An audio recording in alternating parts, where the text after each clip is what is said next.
El Evangelio según el Espiritismo, codificado por Allan Kardec. Capítulo 16. No se puede servir a Dios y a Mamón. Salvación de los ricos. Preservarse de la avaricia. Jesús en casa de Zaqueo. Parábola del rico malo. Parábola de los talentos. Utilidad providencial de la riqueza. Pruebas de la riqueza y de la miseria. Desigualdad de las riquezas. Instrucciones de los espíritus. La verdadera propiedad. Empleo de la riqueza. Desprendimiento de los bienes terrenales. Transmisión de la riqueza. Salvación de los ricos. 1. Nadie puede servir a dos señores, porque odiará a uno y amará al otro, o preferirá a uno y despreciará al otro. No podéis servir al mismo tiempo a Dios y a Mamón. San Lucas, capítulo 16, versículo 13.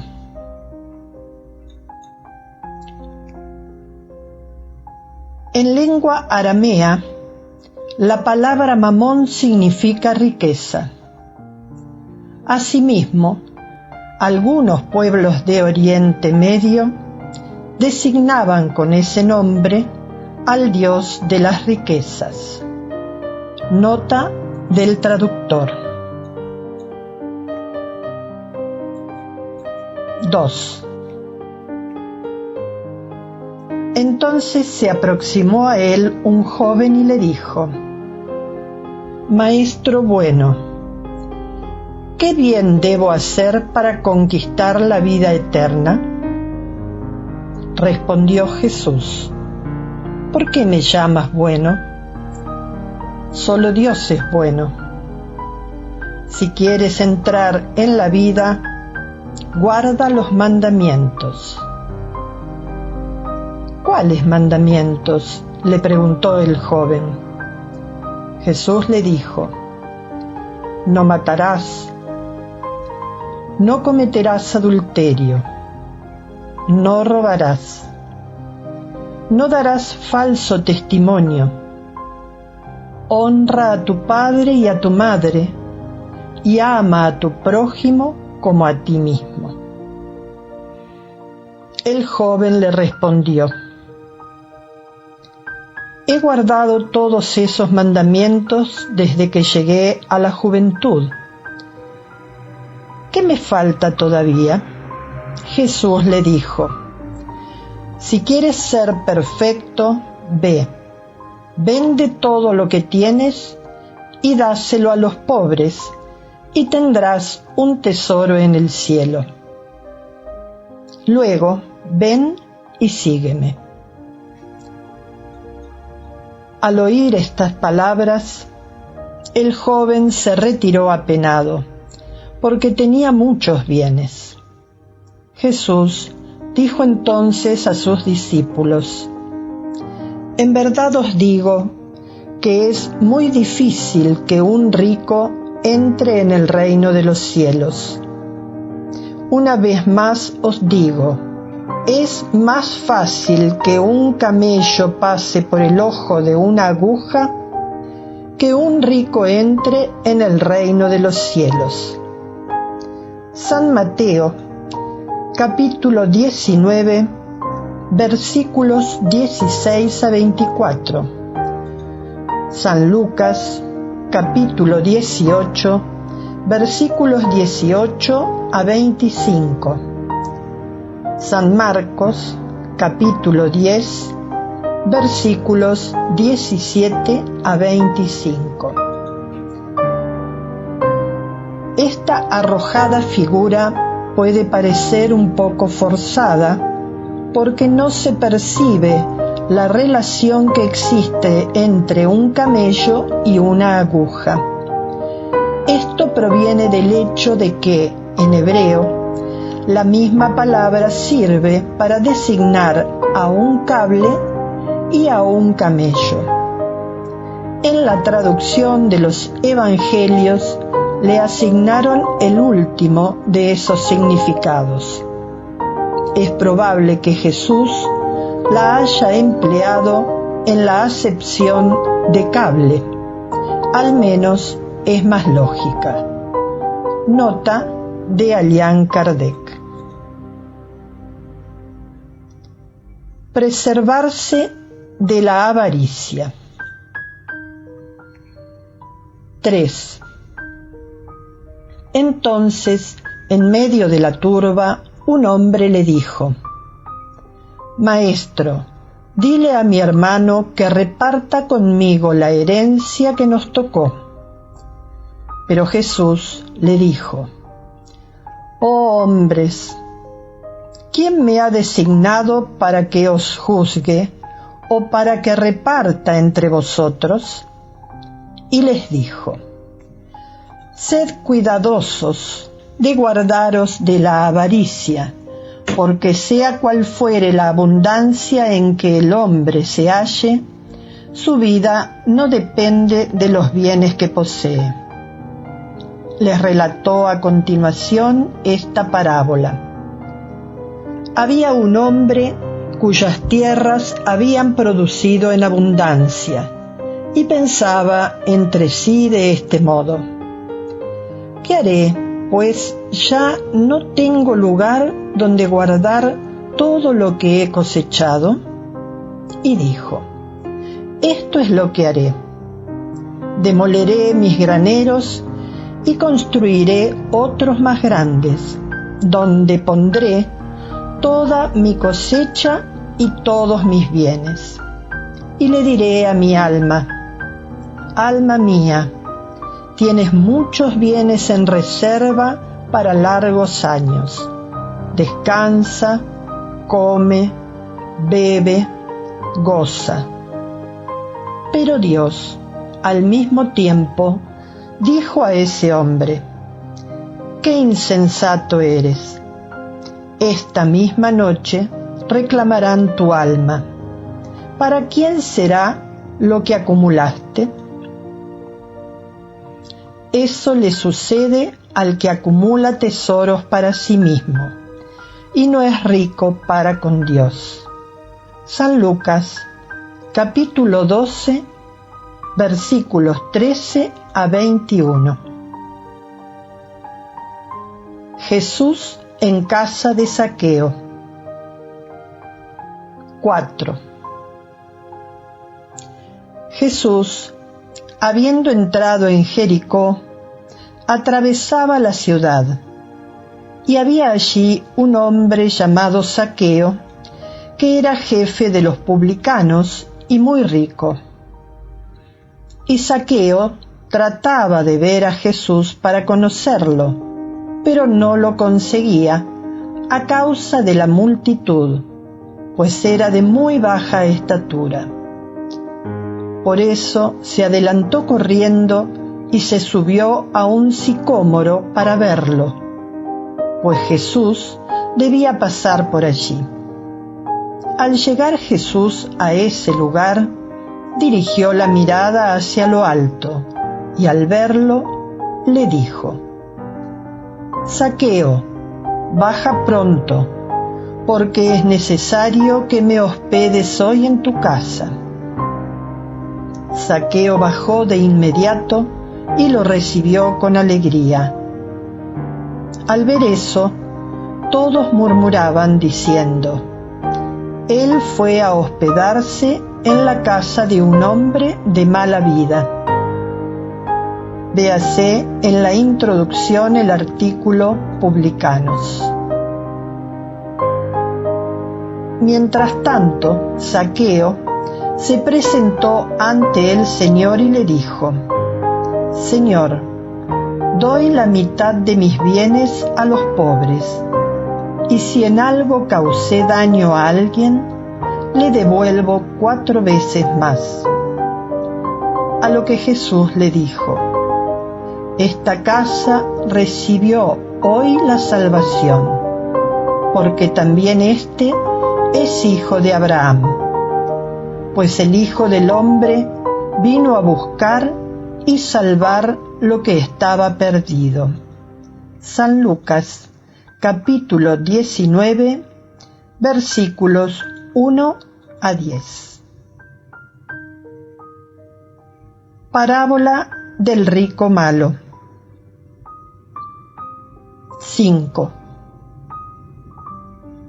Había un hombre rico que se vestía con púrpura y lino, y que se trataba a sí mismo magníficamente todos los días. Había también un pobre, llamado Lázaro, tirado junto a su puerta y cubierto de úlceras, a quien mucho le habría gustado poder saciar su hambre con las migajas que caían de la mesa del rico. Pero nadie le daba, y los perros venían a lamerle las llagas. Entonces sucedió que el pobre murió y fue conducido por los ángeles hasta el seno de Abraham. El rico también murió y tuvo por sepultura el infierno. Cuando se hallaba entre los tormentos, el rico levantó los ojos y vio a lo lejos a Abraham y a Lázaro en su seno. Y gritando dijo estas palabras: Padre Abraham, ten piedad de mí y envíame a Lázaro para que moje la punta de su dedo en agua y refresque mi lengua, pues padezco un horrible tormento en esta llama.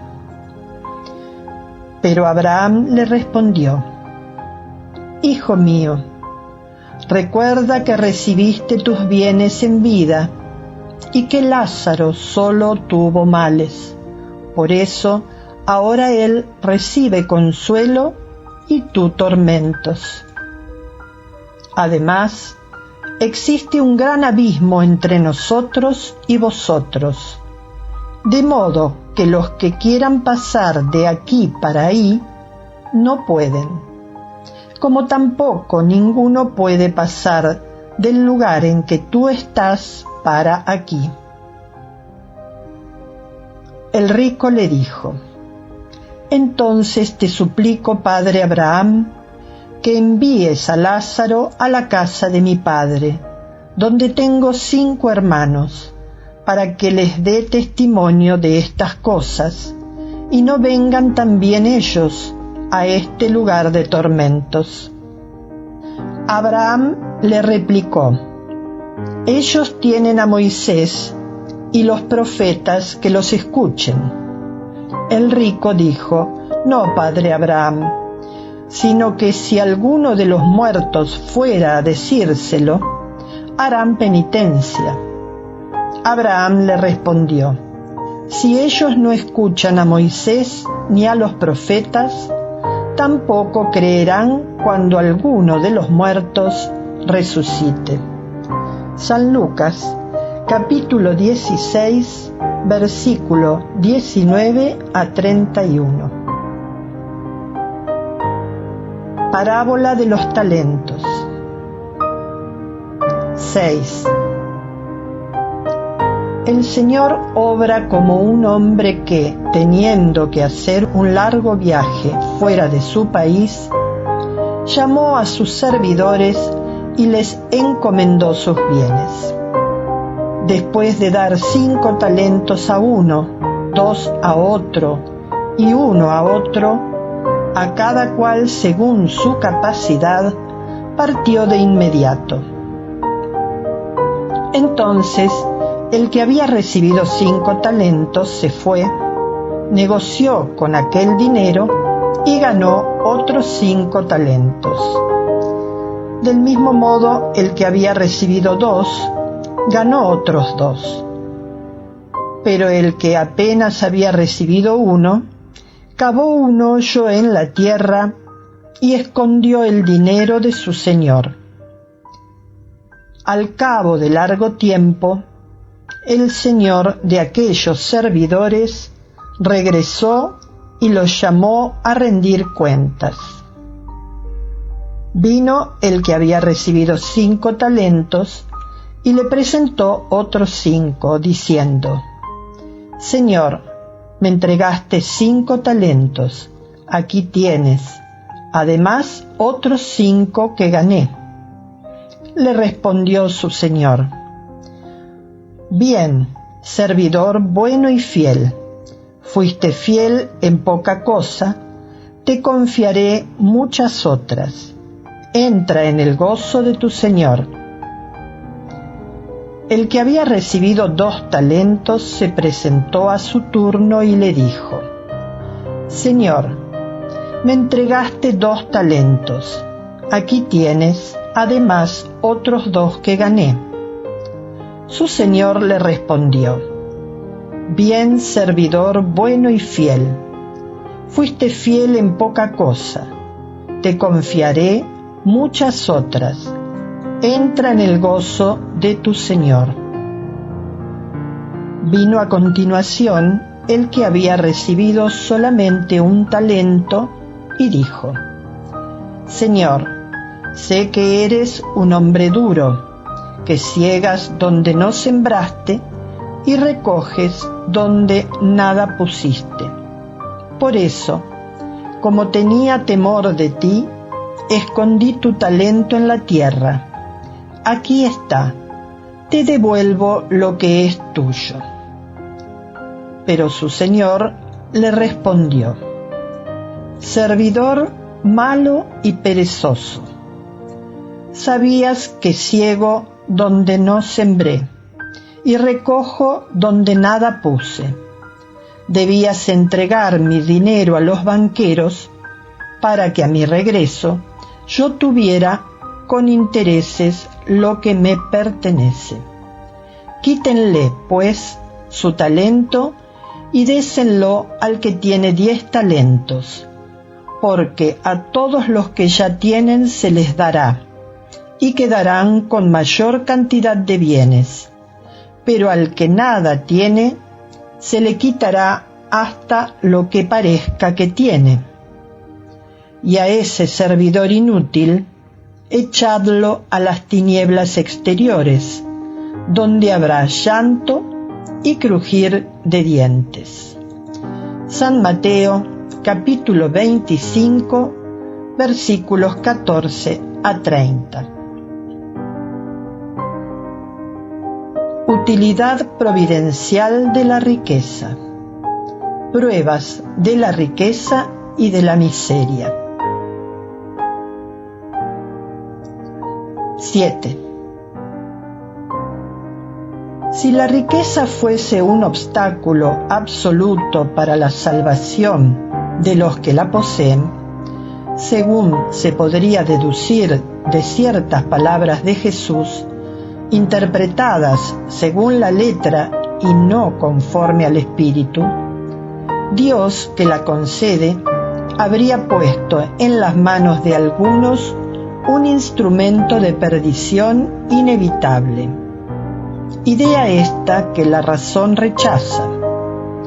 Sin duda, la riqueza es una prueba sumamente delicada, más peligrosa que la miseria, en virtud de los apegos que estimula, las tentaciones que genera y la fascinación que ejerce. Es el supremo excitante del orgullo, del egoísmo y de la vida sensual. Es el lazo más poderoso que sujeta al hombre a la tierra y desvía su pensamiento del cielo. El vértigo que produce es tan fuerte que muchas veces el que pasa de la miseria a la riqueza olvida rápidamente su condición anterior, así como a quienes la compartieron con él y a los que le dieron ayuda, y se torna insensible, egoísta y vano. No obstante, si bien la riqueza hace más difícil el camino, eso no significa que lo haga imposible y que no pueda llegar a ser un medio de salvación en poder de aquel que sabe servirse de ella, del mismo modo que ciertos venenos pueden restituir la salud, en caso de que sean empleados intencionalmente y con discernimiento. Cuando Jesús dijo al joven que lo interrogaba acerca de los medios de obtener la vida eterna, «Despréndete de todos tus bienes y sígueme», no pretendía establecer como un principio absoluto que cada uno debe despojarse de lo que posee, ni que la salvación solo se obtiene a ese precio, sino mostrar que el apego a los bienes terrenales es un obstáculo para la salvación. Aquel joven, en efecto, se consideraba dispensado porque había observado algunos mandamientos, pero retrocedió ante la idea de abandonar sus bienes. Su deseo de conquistar la vida eterna no era tan intenso como para que hiciera ese sacrificio. Lo que Jesús le proponía era una prueba decisiva, destinada a descubrir el fondo de su pensamiento. El joven podía, sin duda, ser un hombre perfectamente honesto en la opinión del mundo, no causar daño a nadie, no maldecir a su prójimo, no ser arrogante ni orgulloso, honrar a su padre y a su madre. Sin embargo, no tenía la verdadera caridad, pues su virtud no llegaba hasta la abnegación.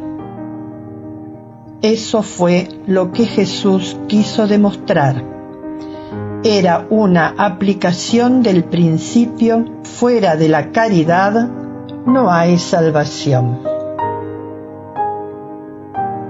La consecuencia de aquellas palabras de Jesús, tomadas en su acepción rigurosa, sería la abolición de la riqueza, por tratarse de un elemento perjudicial para la felicidad futura, así como la causa de una infinidad de males en la tierra. Sería además la condenación del trabajo que puede proporcionarla. Es una consecuencia absurda que devolvería al hombre a la vida salvaje y que por eso mismo estaría en contradicción con la ley del progreso, que es una ley de Dios. Si la riqueza es la fuente de tantos males, si estimula tantas pasiones malas, si provoca incluso tantos crímenes, no debemos pues culpar a la riqueza en sí misma, sino al hombre que abusa de ella, al igual que lo hace con todos los dones de Dios. Por el abuso el hombre vuelve pernicioso aquello que podría ser de gran utilidad para él. Es la consecuencia del estado de inferioridad del mundo terrenal. Si la riqueza solo produjera males, Dios no la habría puesto en la tierra. Compete al hombre hacer que de ella surja el bien, aunque no sea un elemento directo del progreso moral. No cabe duda de que la riqueza es un poderoso elemento del progreso intelectual. En efecto, la misión del hombre consiste en trabajar por el mejoramiento material del globo. Le corresponde roturarlo, sanearlo, prepararlo para que reciba un día a toda la población que su extensión admite. Para alimentar a esa población que crece sin cesar, es preciso aumentar la producción. Si la producción de un país es insuficiente, hay que buscarla fuera de él. Por eso mismo, las relaciones entre los pueblos constituyen una necesidad. A fin de facilitarlas, es preciso destruir los obstáculos materiales que los separan y hacer más rápidas las comunicaciones.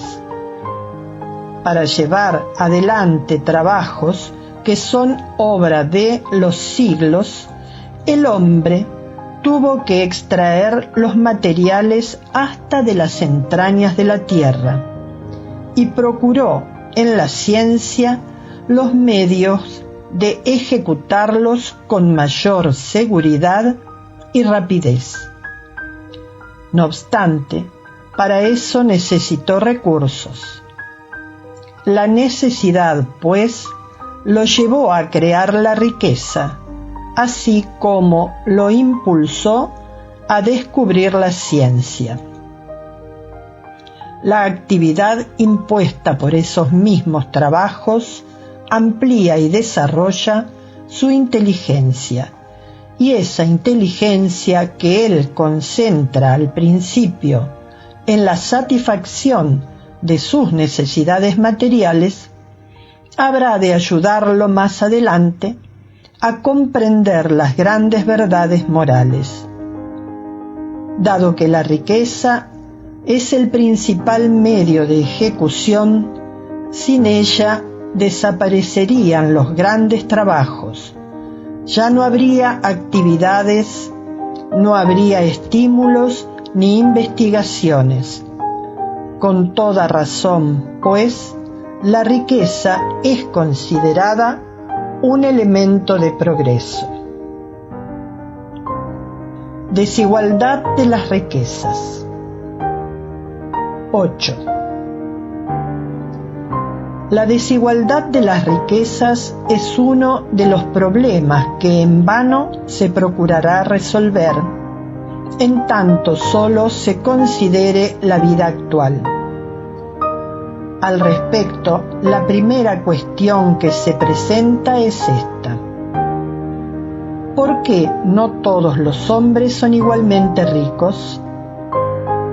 No lo son por una razón muy sencilla: porque no son igualmente inteligentes, activos y laboriosos para adquirir, ni sobrios y previsores para conservar. Además, está matemáticamente demostrado que si la riqueza se repartiera en partes iguales, cada uno recibiría una porción mínima e insuficiente, que en el supuesto de que esa distribución se efectuara, el equilibrio se rompería en poco tiempo a causa de la diversidad de caracteres y de aptitudes, pero que si fuera posible y duradera, como cada uno tendría apenas lo necesario para vivir, el resultado sería el aniquilamiento de los trabajos importantes que cooperan al progreso y el bienestar de la humanidad. Por último, que en el caso de que esa distribución asignase a cada uno lo necesario, ya no existiría el aguijón que impulsa a los hombres a los grandes descubrimientos y a las iniciativas útiles. Si Dios concentra la riqueza en ciertos puntos, es para que desde allí se expanda en cantidad suficiente de acuerdo con las necesidades. Admitido eso, nos preguntamos por qué Dios concede la riqueza a personas incapaces de hacerla fructificar para el bien de todos. Allí reside también una prueba de la sabiduría y de la bondad de Dios. Al dar al hombre el libre albedrío, ha querido Dios que él llegara por su propia experiencia a diferenciar el bien del mal y que la práctica del bien fuese el resultado de sus esfuerzos y de su propia voluntad. El hombre no debe ser conducido fatalmente ni al bien ni al mal, pues en ese caso solo sería un instrumento pasivo e irresponsable como los animales. La riqueza es un recurso para ponerlo a prueba moralmente. Con todo, como al mismo tiempo representa un poderoso medio de acción para el progreso, Dios no quiere que quede por mucho tiempo improductiva, razón por la cual la cambia de lugar incesantemente. Cada uno debe poseerla para ejercitarse en su administración y demostrar el uso que sabe hacer de ella. No obstante, como es materialmente imposible que todos la posean al mismo tiempo, por otra parte, si todos la poseyesen nadie trabajaría y el mejoramiento del globo quedaría comprometido. Cada uno la posee a su vez. El que hoy no la tiene, la tuvo ya o la tendrá en otra existencia. Y el que la tiene ahora, tal vez no la tenga mañana. Hay ricos y pobres porque, dado que Dios es justo, cada uno debe trabajar en el momento oportuno. Para unos la pobreza es la prueba de la paciencia y la resignación. Para otros, la riqueza es la prueba de la caridad y la abnegación. Nos lamentamos con razón por el pésimo empleo que algunos hacen de la riqueza, así como por las indignantes pasiones que la codicia provoca, y nos preguntamos si Dios es justo al dar la riqueza a esas personas. Es cierto que si el hombre solo tuviera una existencia, nada justificaría semejante reparto de los bienes de la tierra. No obstante, si en vez de tener en cuenta tan solo la vida presente, consideramos el conjunto de las existencias, veremos que todo se equilibra con justicia. Por consiguiente, el pobre no tiene motivo alguno para acusar a la providencia, ni para envidiar a los ricos, como tampoco éstos tienen derecho a vanagloriarse de lo que poseen. Si abusan de ello, no será con decretos ni con leyes suntuarias como podrá remediarse el mal. Las leyes pueden cambiar momentáneamente lo exterior, pero no consiguen cambiar el corazón. Por eso tienen una duración temporaria y siempre van seguidas de una reacción más desenfrenada. El origen del mal reside en el egoísmo y en el orgullo. Los abusos de toda índole cesarán por sí mismos cuando los hombres se regeneren mediante la ley de caridad. Instrucciones de los espíritus. La verdadera propiedad. 9. Al hombre solo le pertenece exclusivamente aquello que puede llevarse de este mundo. Lo que encuentra cuando llega, al igual que lo que deja cuando parte, lo disfruta mientras permanece en la tierra. No obstante, como está obligado a abandonarla, no tiene la posición real de todos esos bienes, sino simplemente el usufructo. ¿Qué es lo que posee entonces? Nada de lo que es para uso del cuerpo, todo lo que es para uso del alma, la inteligencia, los conocimientos, las cualidades morales. Eso es lo que trae y lo que se lleva consigo, lo que nadie puede arrebatarle, lo que le será de mayor utilidad en el otro mundo que en este. De él depende que sea más rico al partir que al llegar, porque de todo lo bueno que haya conquistado depende su posición futura. Cuando un hombre se marcha a un país lejano, arma su equipaje con los objetos que habrá de emplear en ese país y deja los que le resultarían inútiles. Así pues, proceded del mismo modo en relación con la vida futura y haced provisión de todo lo que allí os será necesario.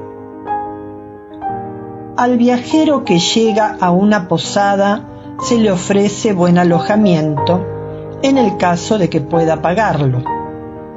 Al de recursos más modestos le corresponde uno menos agradable. En cuanto al que no tiene nada, irá a dormir sobre la paja. Eso mismo sucede con el hombre cuando llega al mundo de los espíritus. Su lugar en ese mundo está subordinado a sus recursos. Sin embargo, no habrá de pagarlo con oro. Nadie le preguntará ¿cuánto tenías en la tierra? ¿Qué posición ocupabas?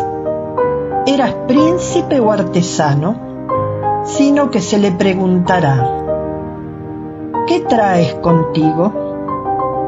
No se evaluarán sus bienes y sus títulos, sino la suma de las virtudes que posea.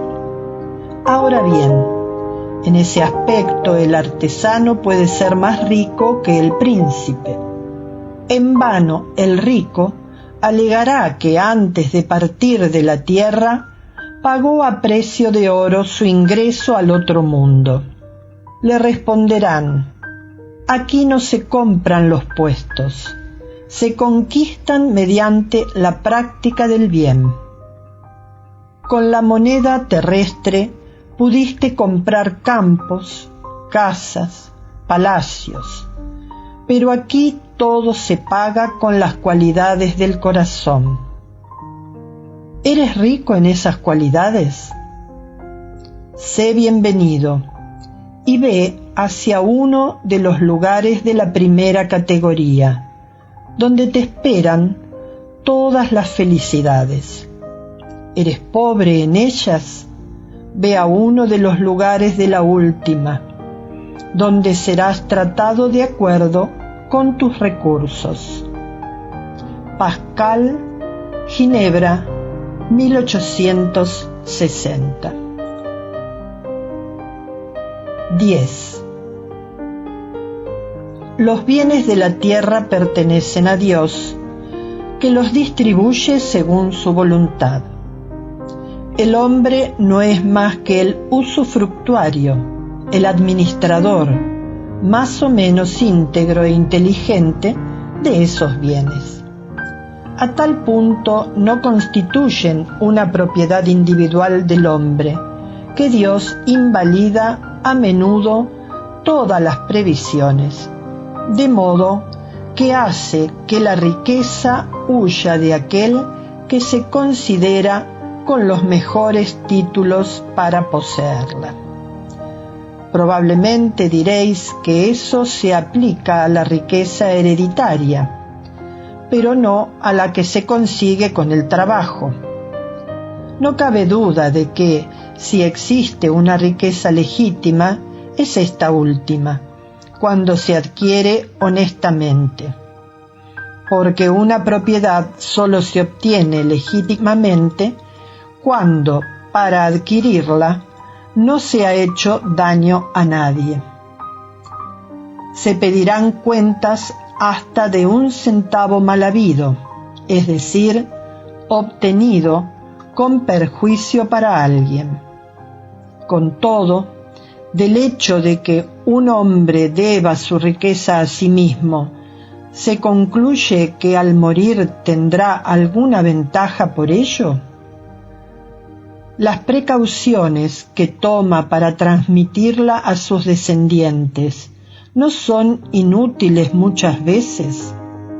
Porque si Dios no quiere que alguno de ellos la reciba, nada prevalecerá contra su voluntad. ¿Puede ese hombre usar y abusar impunemente de su riqueza durante la vida sin tener que rendir cuentas? No.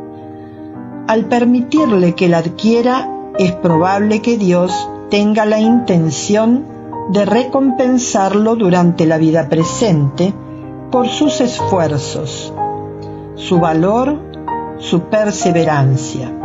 No obstante, si sólo la emplea para satisfacción de sus sentidos o de su orgullo, si esa riqueza se convierte en una causa de equivocación en sus manos, más le hubiera valido no poseerla, puesto que pierde por un lado lo que ha ganado por otro, y anula el mérito de su trabajo. Cuando deje la tierra, Dios le dirá que ya recibió su recompensa. M. Espíritu Protector, Bruselas, 1861. Empleo de la riqueza. 11. No podéis servir a Dios y a Mamón. Acordaos bien de eso, vosotros a quienes domina el amor al oro, vosotros que venderíais el alma para poseer tesoros, porque ellos dan lugar a que os elevéis por encima de los demás hombres y os proporcionan el goce de las pasiones. No podéis servir a Dios y a Mamón.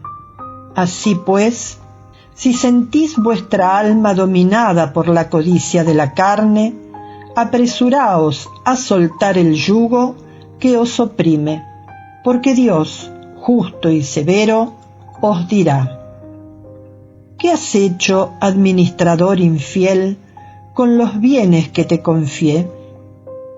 Empleaste ese poderoso móvil de las buenas obras exclusivamente para tu satisfacción personal.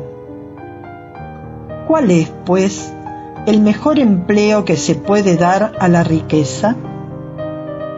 Buscad la solución del problema en estas palabras: amaos los unos a los otros. Allí está el secreto para el correcto empleo de las riquezas. Quien se encuentre animado por el amor al prójimo tiene trazada claramente su línea de conducta.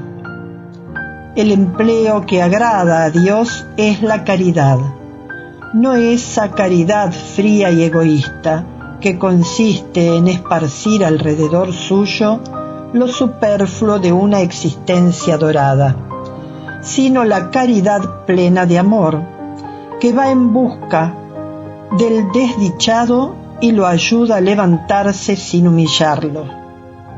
Rico, da de lo que te sobra. Haz más aún. Da un poco de lo que te es necesario, porque aquello que crees que necesitas también te sobra. Pero da con sabiduría. No rechaces al que se queja por temor a ser engañado. Por el contrario, ve hasta el origen del mal. Primero consuela. A continuación, infórmate y observa si el trabajo, los consejos, el propio afecto no serán más eficaces que tu limosna. Esparce alrededor tuyo en abundancia el amor de Dios, el amor al trabajo, el amor al prójimo. Invierte tus riquezas en la empresa que nunca fracasa y que te dará importantes intereses, la de las buenas obras. La riqueza de la inteligencia debe servirte tanto como la del oro. Esparce alrededor tuyo los tesoros de la instrucción. Esparce sobre tus hermanos los tesoros de tu amor, pues habrá de fructificar. Cheverus, Burdeos, 1861. 12. Cuando considero cuán breve es la vida, me impresiona dolorosamente la incesante preocupación de que es objeto en vosotros el bienestar material, mientras que atribuís tan poca importancia a vuestro perfeccionamiento moral, al que consagráis poco o ningún tiempo y que debe importaros para la eternidad.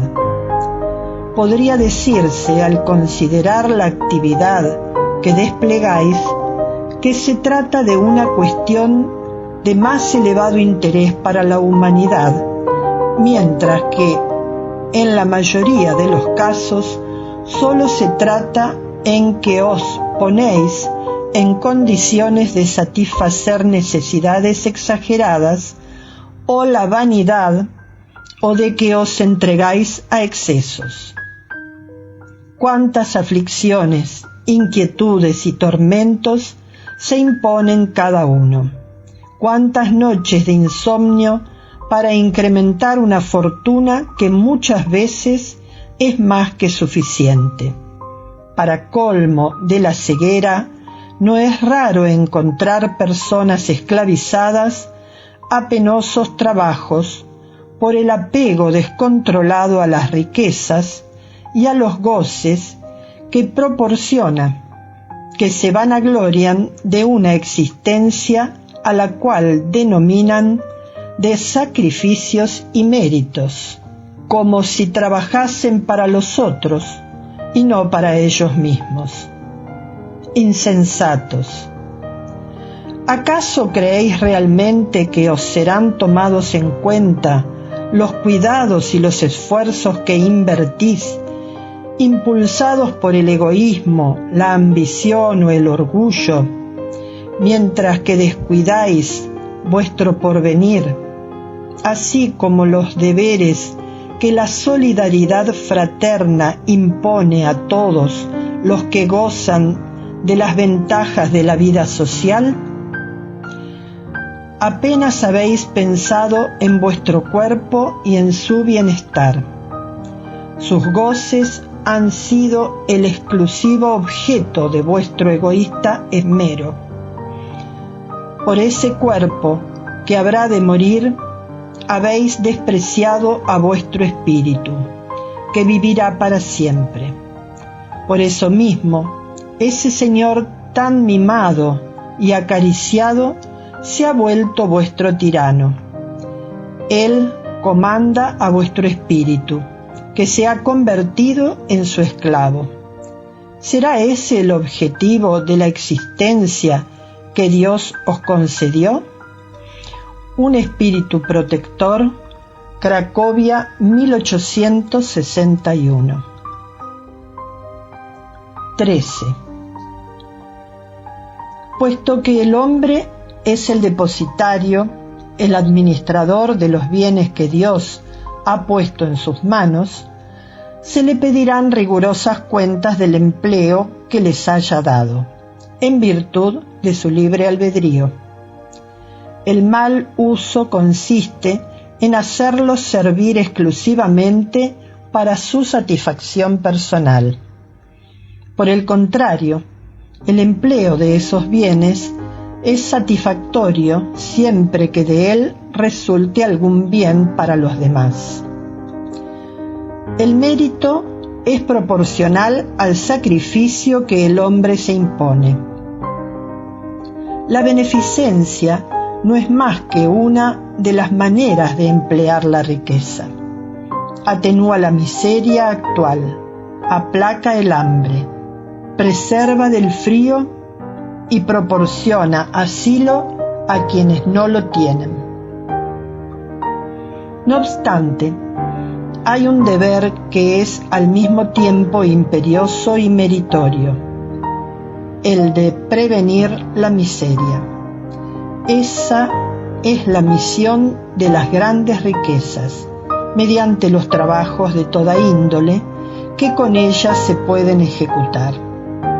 Y aunque se extraiga un legítimo provecho de esos trabajos, el bien no dejará de existir, porque el trabajo desarrolla la inteligencia y enaltece la dignidad del hombre, siempre ávido de poder decir que gana el pan que come, mientras que la limosna humilla y degrada.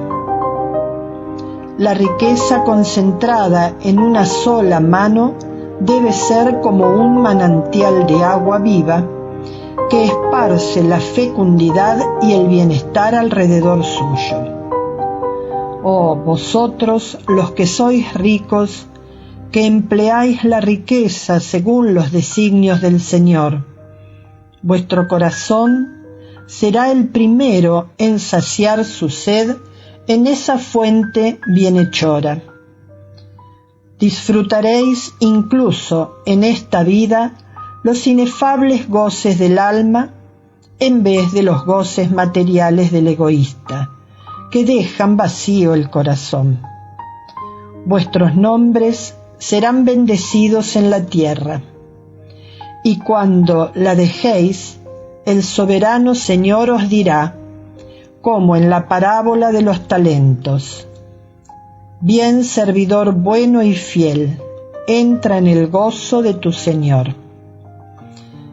En esa parábola, el servidor que enterró el dinero que le había sido confiado, ¿no es la imagen de los avaros en cuyas manos la riqueza se mantiene improductiva?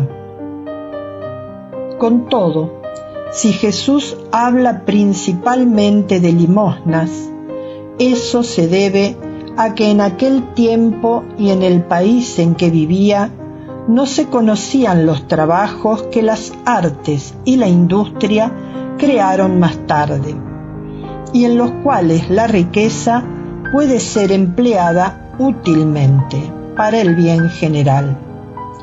Por consiguiente, a todos los que pueden dar, poco o mucho, les diré: dad limosna cuando sea necesario. No obstante, en lo posible, convertidla en un salario, a fin de que el que la reciba no se avergüence de ella. Fenelón, Argel, 1860. Desprendimiento de los bienes terrenales. 14. Vengo, hermanos míos, amigos míos, a traeros mi óbolo, para ayudaros a avanzar con valor por la senda del mejoramiento en la que habéis ingresado. Nosotros nos debemos unos a otros. La regeneración solo será viable mediante la unión sincera y fraternal entre los espíritus y los encarnados.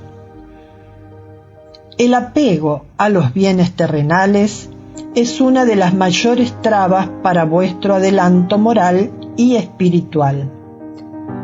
Por ese afán de poseer, destruís vuestras facultades de amar al aplicarlas completamente a las cosas materiales.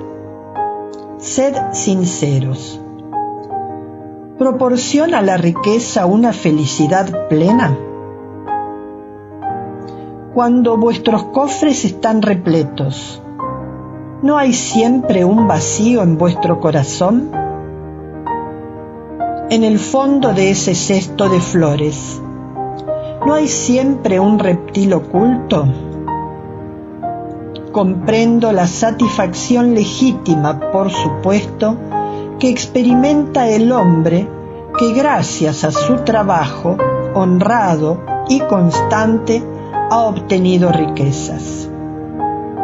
No obstante, entre esa satisfacción tan natural y que Dios aprueba y un apego que absorbe los demás sentimientos y paraliza los impulsos del corazón, existe mucha distancia, tanta como la que separa la prodigalidad exagerada de la sórdida avaricia. Dos vicios entre los cuales Dios ha colocado la caridad, sagrada y saludable virtud, que enseña al rico a dar sin ostentación, para que el pobre reciba sin menoscabo. Ya sea que la riqueza provenga de vuestra familia o que la hayáis ganado con vuestro trabajo, hay algo que jamás debéis olvidar, que todo viene de Dios y todo retorna a Dios. Nada os pertenece en la tierra, ni siquiera vuestro propio cuerpo, pues la muerte os despoja de él, como también de todos los bienes materiales. Vosotros sois depositarios y no propietarios, no os engañéis. Dios os hizo un préstamo, debéis devolvérselo. Él os presta con la condición de que lo superfluo al menos retorne a favor de los que no tienen siquiera lo necesario. Uno de vuestros amigos os presta una suma. Por poco honestos que seáis, procuráis devolvérsela escrupulosamente y les quedáis agradecidos. Pues bien, esa es la situación del hombre rico. Dios es el amigo celestial que le ha dado préstamo la riqueza. Solo le pide a cambio amor y reconocimiento, si bien le exige que por su parte dé a los pobres, pues el Padre los considera sus hijos tanto como al rico. Los bienes que el Señor os ha confiado excitan en vuestros corazones una ardiente y descontrolada codicia. ¿Habéis reflexionado cuando os apegáis sin moderación a una riqueza perecedera y pasajera como vosotros mismos, que llegará el día en que deberéis rendir cuenta a Dios de lo que de Él procede? ¿Olvidáis que a causa de la riqueza estáis revestidos del carácter sagrado de ministros de la caridad en la tierra, para que seáis sus dispensadores inteligentes? Así pues, Cuando empleáis para vuestro exclusivo provecho lo que se os ha confiado, ¿qué sois sino depositarios infieles? ¿Qué resulta de ese olvido voluntario de vuestros deberes? La muerte inflexible e inexorable rasga el velo bajo el cual os ocultabais y os obliga a rendir cuentas al amigo que os favoreció y que en ese momento se presenta ante vosotros con la toga del juez. En vano procuráis engañaros en la tierra, coloreando con el nombre de virtud lo que muchas veces solo es egoísmo. En vano denomináis economía y previsión a lo que no es otra cosa que ambición y avaricia, o generosidad a lo que simplemente es prodigalidad para vuestro beneficio. Un padre de familia, por ejemplo, se abstendrá de practicar la caridad, economizará, acumulará oro y alegará que es para dejar a sus hijos la mayor suma posible de bienes para evitar que caigan en la miseria. Eso es legítimo y paternal, convengo en ello, y nadie habrá de censurarlo. No obstante, ¿será ese siempre el único motivo que lo guía? ¿No se tratará en muchas ocasiones de un compromiso con su conciencia para justificar ante sí mismo y ante el mundo su apego personal a los bienes terrenales? Con todo, aunque admitamos que el amor paternal sea su único móvil, ¿será ese un motivo para que olvide a sus hermanos ante Dios? Cuando ya tiene lo superfluo, ¿dejará a sus hijos en la miseria por el hecho de que tengan algo menos de lo que les sobra? Endurecer sus corazones, ¿no será darles una lección de egoísmo? ¿No será ahogar en ellos el amor al prójimo? Padres y madres, cometéis un grave error si creéis que de ese modo conquistáis mayor afecto de parte de vuestros hijos. Cuando les enseñáis a ser egoístas para con los demás, les enseñáis a hacerlo en relación con vosotros mismos. Cuando un hombre ha trabajado mucho y con el sudor de su frente ha acumulado bienes, le oiréis decir a menudo que cuando el dinero se ha ganado de ese modo, se conoce mejor su valor. No hay verdad más grande.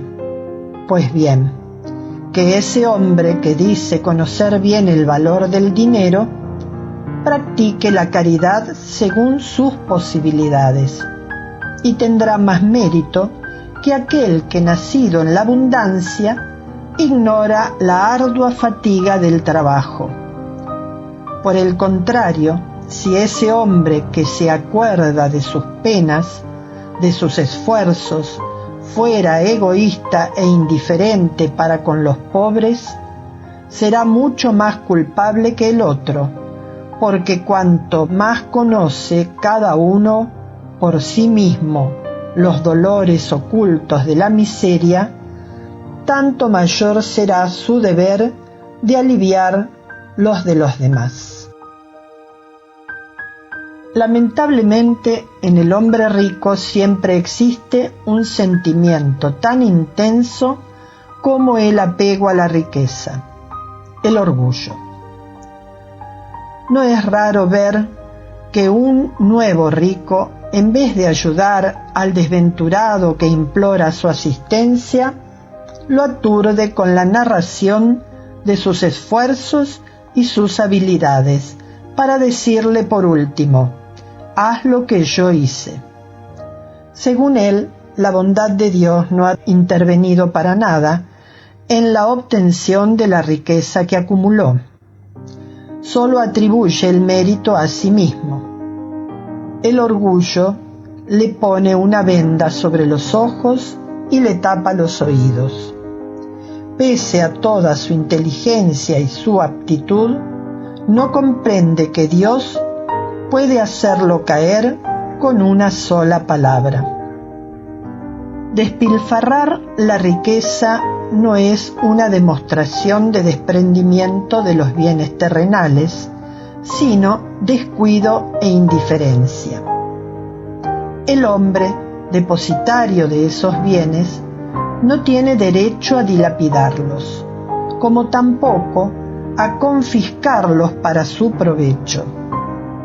La prodigalidad no es generosidad, muchas veces constituye una forma de egoísmo. Todo aquel que para satisfacer su capricho entrega a manos llenas el oro que posee, no daría un centavo para prestar un servicio. El desapego de los bienes terrenales consiste en apreciar la riqueza en su justo valor, en saber servirse de ella en beneficio de los otros y no solo de vosotros mismos, en no sacrificar por ella los intereses de la vida futura, así como en perderla sin quejarse en caso de que Dios disponga quitárosla.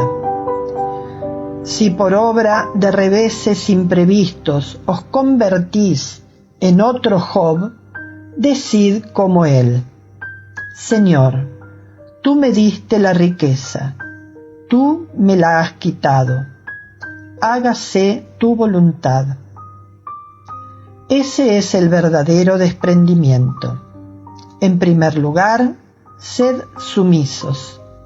Tened fe en aquel que, habiéndoos dado y quitado, puede restituiros nuevamente lo que os quitó. Resistid con valor al abatimiento y la desesperación que paralizan vuestras fuerzas. Cuando Dios os lance un golpe, jamás olvidéis que al lado de la más ardua prueba, Él siempre coloca un consuelo. Pero pensad sobre todo que hay bienes infinitamente más preciosos que los de la tierra, y ese pensamiento os ayudará a desprenderos de estos últimos. El escaso valor que se atribuye a una cosa hace menos difícil su pérdida. El hombre que se apega a los bienes terrenales es como un niño que solo ve el momento presente. El que se desprende de ellos es como un adulto que ve las cosas más importantes porque comprende estas palabras proféticas del Salvador: mi reino no es de este mundo. El Señor no ordena a nadie que se despoje de lo que posee para que quede reducido a una mendicidad voluntaria, pues quien obrara de ese modo se convertiría en una carga para la sociedad. Proceder así sería comprender mal el desprendimiento de los bienes terrenales. Sería un egoísmo de otro tipo, porque el hombre se eximiría de la responsabilidad que la riqueza hace pesar sobre él que la posee. Dios la concede a quien mejor le parece, a fin de que la administre en provecho de todos. Por consiguiente, el rico tiene una misión que él puede hacer agradable y provechosa para sí mismo. Rechazar la riqueza cuando Dios os la da significa renunciar a los beneficios del bien que puede hacerse cuando se la administra con sabiduría. Saber pasar sin ella cuando no se la tiene, saber emplearla útilmente cuando se la posee, saber sacrificarla cuando es necesario significa obrar según los designios del Señor. Aquel a cuyas manos ha llegado lo que en el mundo se llama una buena fortuna, exclame: Dios mío, me has enviado un nuevo encargo, dame la fuerza para cumplirlo según tu santa voluntad. Esto es, amigos míos, lo que deseaba enseñaros acerca del desprendimiento de los bienes terrenales. Resumiré lo que he expuesto diciendo: sabed contentaros con poco. Si sois pobres, no envidiéis a los ricos, porque la fortuna no es necesaria para la felicidad. Si sois ricos, no olvidéis que esos bienes están a vuestro cuidado y que deberéis justificar su empleo como si rindierais cuenta de una tutela. No seáis depositarios infieles, utilizándolos para la satisfacción de vuestro orgullo y de vuestra sensualidad. No os consideréis con derecho a disponer para vuestro exclusivo provecho de lo que solo es un préstamo y no una donación. Si no sabéis devolver, no tenéis derecho a pedir. Y acordaos de que aquel que da a los pobres salda la deuda que ha contraído para con Dios. Lacordaire, Constantina, 1863. Transmisión de la riqueza. 15. El principio en virtud del cual el hombre solo es depositario de la riqueza que Dios le permite gozar durante la vida, ¿le quita el derecho de transmitirla a sus descendientes? El hombre puede transmitir perfectamente, al morir, aquello de que ha gozado durante la vida, porque el efecto de ese derecho está siempre subordinado a la voluntad de Dios, que puede, cuando lo desee, impedir que los descendientes hagan usufructo de esos bienes. No es otro el motivo por el cual se arruinan fortunas que parecen sólidamente constituidas. La voluntad del hombre para conservar en las manos de sus descendientes la riqueza que posee es, pues, impotente, aunque eso no lo priva del derecho de transmitir el préstamo que ha recibido, puesto que Dios se lo quitará cuando lo considere conveniente. San Luis, París, 1860.